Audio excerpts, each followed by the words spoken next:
रूस और यूक्रेन के युद्ध में रूसी सेना का पलड़ा शुरू से ही भारी रहा है। रूसी सेना ने यूक्रेन के कई शहरों को तबाह कर दिया।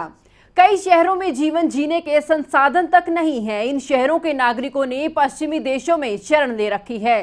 लेकिन अब यूक्रेनी सेना की यह खतरनाक मिसाइल रूसी सैनिकों पर भारी पड़ रही है। इस खतरनाक मिसाइल ने रूसी सैनिकों के टैंकरों पर जमकर कहर बरपाया है। आखिर कौन सी है ये मिसाइल, क्या है इसकी खासियत, इस मिसाइल ने रूसी टैंकरों को कैसे नुकसान पहुंचाया है, चलिए जानते हैं।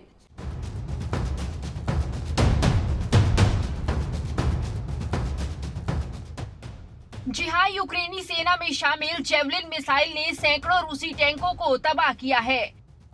इस जंग में रूस को अपने सैकड़ों टैंक गंवाने पड़े।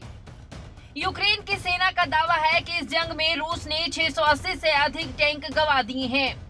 दरअसल रूसी टैंकों की ये क्षति एंटी टैंक हथियारों के कारण हुई है। पश्चिमी देशों ने यूक्रेन को एंटी टैंक मिसाइल की आपूर्ति की है।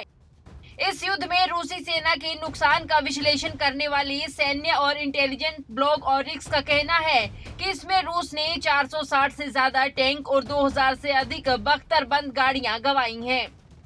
इस खतरनाक जेवलिन एंटी टैंक मिसाइल को अमेरिकी हथियार कंपनी लॉकहीड मार्टिन ने बनाया है।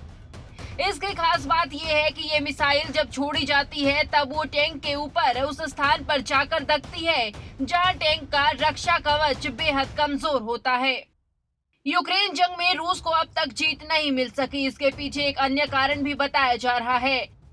रक्षा विशेषज्ञों का दावा है कि रूस के पास तुलनात्मक दृष्टि से कम सैनिक हैं। यही वजह है कि रूसी सेना बटालियन टैक्टिकल ग्रुप्स के जरिए हमला कर रही है।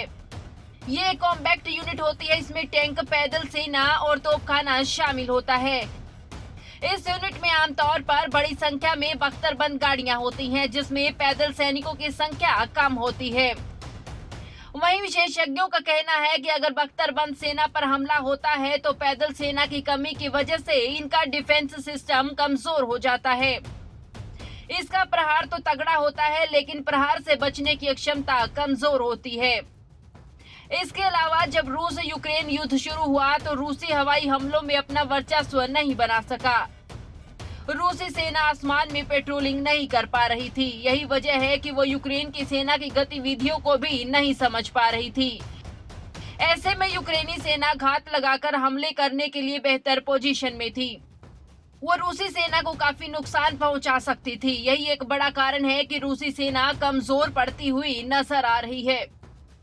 न्यूज़ डेस्क, खबरें अभी तक।